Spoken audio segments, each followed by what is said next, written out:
Buenas tardes, abogada y compañeros. Somos el grupo número 6. Nuestro tema es Delitos del Derecho Penal Especial. Nuestro grupo está conformado por mi persona, la compañera Carolyn Luciana, la compañera Emily Ferrella, el compañero Julio Gabriel, la compañera Marcela Montenegro y la compañera Diana Rachel Carpio. Siguiente diapositiva. Delitos contra la estructura del Estado constitucional. Los delitos contra la estructura del Estado constitucional tienen como objetivo salvaguardar los pilares fundamentales de la democracia y del cumplimiento de la Constitución.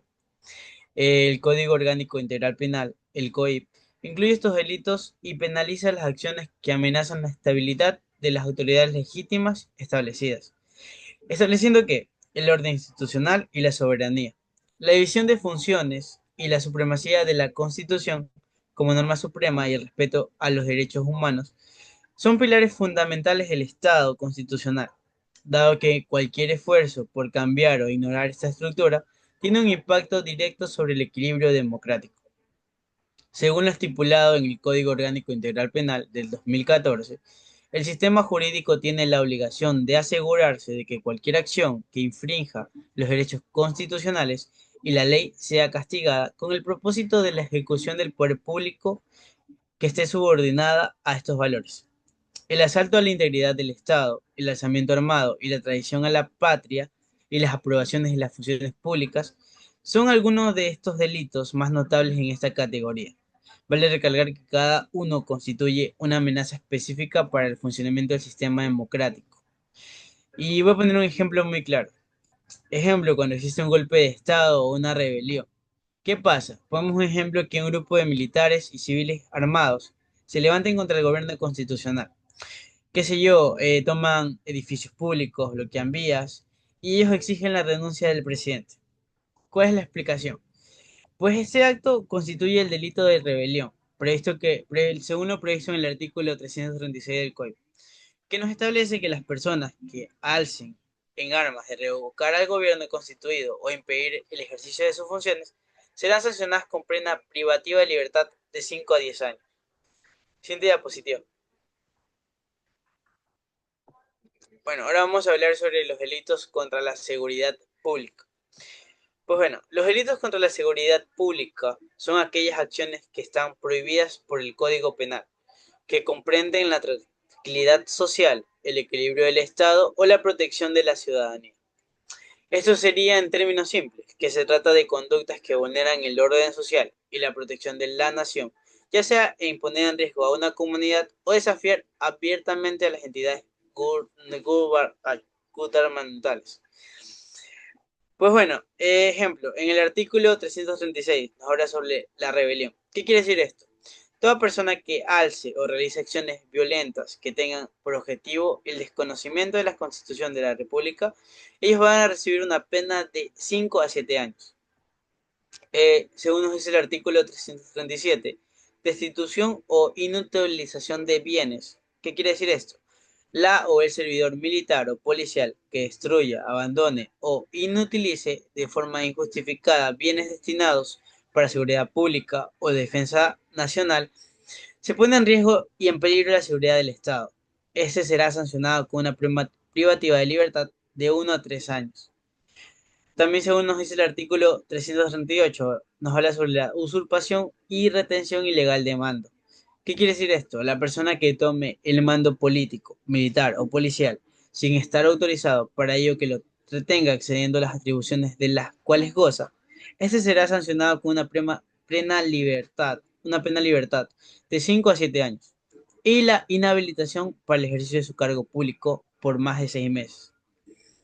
Y finalmente tenemos el artículo 339, el cual nos habla sobre actos hostiles contra el Estado. El cual, ¿qué quiere decir esto? La persona que participe en actos de hostilidad o conflictos armados contra el Estado, este será sancionado con una pena privativa de libertad de 10 a 13 años. A continuación, la compañera Emily.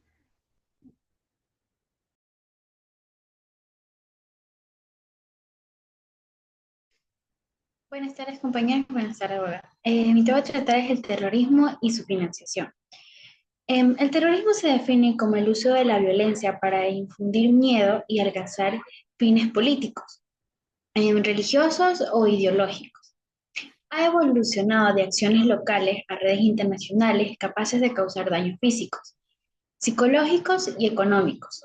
Jurídicamente afecta la seguridad del Estado y vulnera derechos fundamentales como la vida y la libertad. La financiación del terrorismo consiste en obtener o recolectar fondos legales o ilegales destinados a apoyar actos terroristas. Pueden involucrar personas, organizaciones o incluso estados. A nivel internacional, la ONU y el Gafi impulsan normas para controlar los flujos financieros y sancionar operaciones sospechosas. En Ecuador, el COIP considera el terrorismo y su financiación como delitos graves con penas que superan los 10 años de prisión.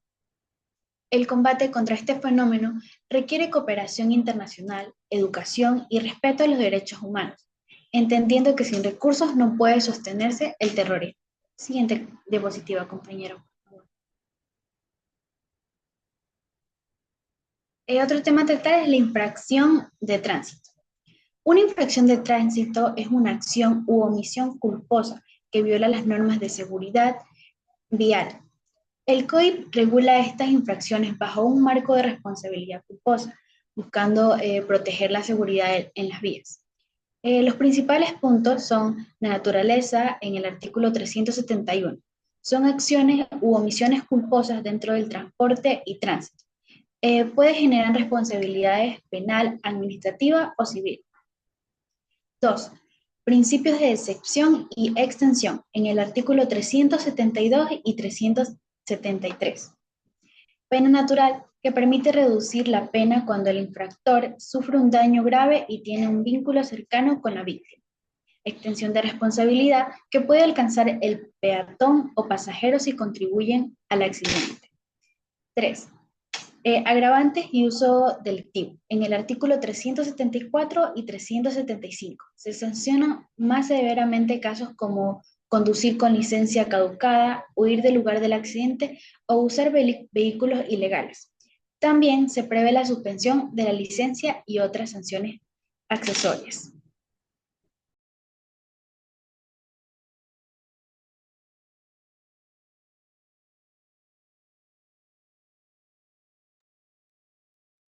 Delitos culposos de tránsito.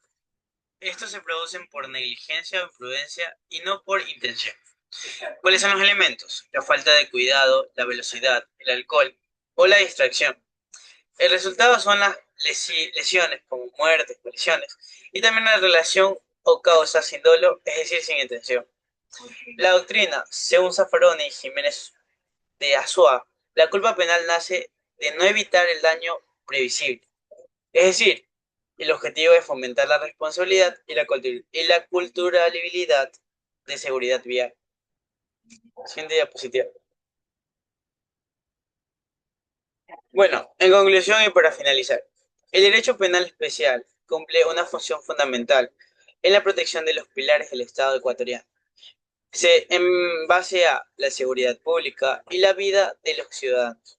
A través de estas distintas figuras delictivas analizadas, como el delito contra la estructura del Estado constitucional, los delitos contra la seguridad pública, el terrorismo y su financiación, así como las infracciones y delitos culposos de tránsito, se evidencia la importancia de mantener el orden, la justicia y el respeto por los derechos fundamentales. Vale recalcar que cada una de estas categorías busca preservar la estabilidad institucional, la paz social y la convivencia democrática, sancionando las conductas que atentan contra el bien común. En definitiva, el estudio de estos procesos y delitos permite comprender que el derecho penal no solo castiga, sino que también prevé y educa, promoviendo una sociedad basada en la legalidad y la responsabilidad y la seguridad colectiva. Muchas gracias.